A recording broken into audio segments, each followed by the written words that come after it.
This is part 2 of offering the perspective on the left as somebody who listens mostly to people on the right, understanding that a lot of these people have a lot of valid points and offering why there are still so many people on the left, knowing what you know on the right that these people are saying, that are unwilling to come over to the Republican side of the government. I ended the last video with saying a lot of people on the left feel like a lot of these forced pregnancies are happening because of the decrease in the birth rate in the United States of America. The left feels that's emphasized when the Republican Party comes for birth control and passes down legislation that would protect access to birth control in other states, which did happen. The left finds it also very strange that in addition to posting the 10 Commandments, requiring the Bible to be taught in schools, passing a whole bunch of anti-LGBTQ legislation that targets an entire community of people, passing anti-abortion legislation that has absolutely no regard for terrible circumstances for young little girls and for women, including their life, that they are now interested in coming and ending no-fault divorce so that Republican politicians would decide if your marriage can end versus you. We find that very interesting. We also find it very peculiar that they are loosening child labor laws so that children can go to work younger and go do things like serve alcohol as young as 15 years old in red states like Iowa. We also find it very strange that the party that would protect and serve young children are voting in red states to boost their own meal stipends after rejecting bills that would offer free school lunches to children. This got so much media attention. My video on this got like 2 million views. And very shortly after this, North Dakota senators decided to pass the bill for free school lunch for children after they got pushback. Last year, in 2023, people on the left saw this get introduced. It's very hard to find that bill now. The page is unavailable because of how much pushback they got. Yeah, we don't think that women should be killed for this, but there are leaders in this country who signed on. I think it was like 27 GOP members signed on to that bill. Michigan representative commended Uganda for doing this as well. In addition, last year, the Supreme Court overturned affirmative action. Lots of things happening last year, all of 2023. So again, if you are just chiming in now because it's an election year, you missed out on a lot. And it's what we're all trying to present to you here. So in addition to all of the other anti-stuff, they overturn affirmative action. No matter how you feel about it, several successful Black people came on and said, I would not be here without affirmative action.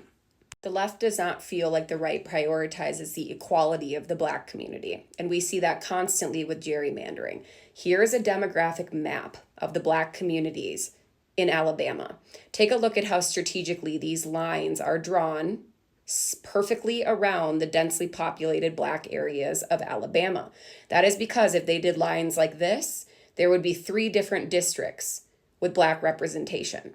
They don't want that. So they draw the line like this, and they do that so that they can suppress Black votes. A lot of people on the left feel very strongly that the right is using Christianity as a weapon, doing all of these things that are harming people, making people flee their state or flee this country. People are dying. People feel hated. People feel outed. People feel attacked. Yet they'll sell you a Bible.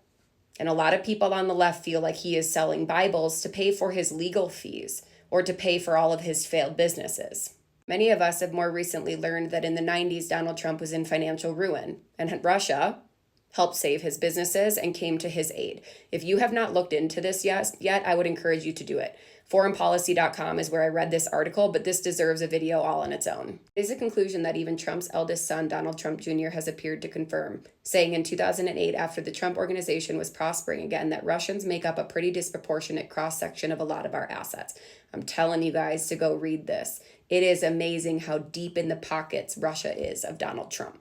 He has also filed bankruptcy 6 times, which he lied about. He said it was 4, so a whole bunch of law groups came on and said, we'll check. And sure enough, it has been 6.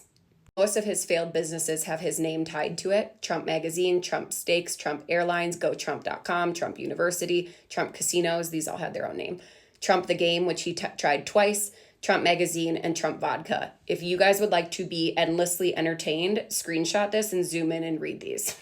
Maybe the Bible money will be used for the $25 million settlement for the scam that was Trump University that had to be paid to the victims of the fraudulent behavior. or for the $5 million for the woman he was found liable of sexual assaulting, or the $83.3 million defamation case after he was found liable of sexual assault and went on a stage at a rally and talked shit about the victim. Maybe it's for the $2 million he has to pay back to the charities that he took from for personal use. Charities that help children get adopted, charities that are for the less fortunate, for mental health and behavioral programs, for the Holocaust Museum. All of the charities that he took money from for personal use are listed on lines, and he was settled to pay $2 million back to them. And he's a liar. He's like one of the most recorded liars in history of this country. And for people on the left, it's really easy for us to research. And if he says, this is blue, and we're like, no, it's not. This is blue. This is what blue looks like. That is not blue. And people all believe that this is blue because he said it. And it's very confusing for people on the left to understand how you could see this as blue. So he's been recorded in just his presidency alone lying over 30,000 times or spreading misleading claims. 30,000 times. Just to conclude, because again, I listen to all of these people. I listen to the concerns of the Democrats being the party of censorship, the party of war, being in the pocket with the pockets of the military industrial complex, being in the pockets of big agriculture and big pharma, and not being concerned about the health of Americans. I'm listening to all of those points.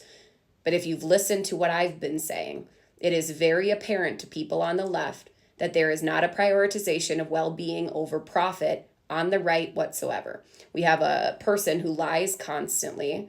We have a team of people who prioritize guns over the well-being and lives of children. We're seeing hateful narratives being spewed by leaders on the right that cause hateful and violent marches and things to happen in our country and in our neighborhoods.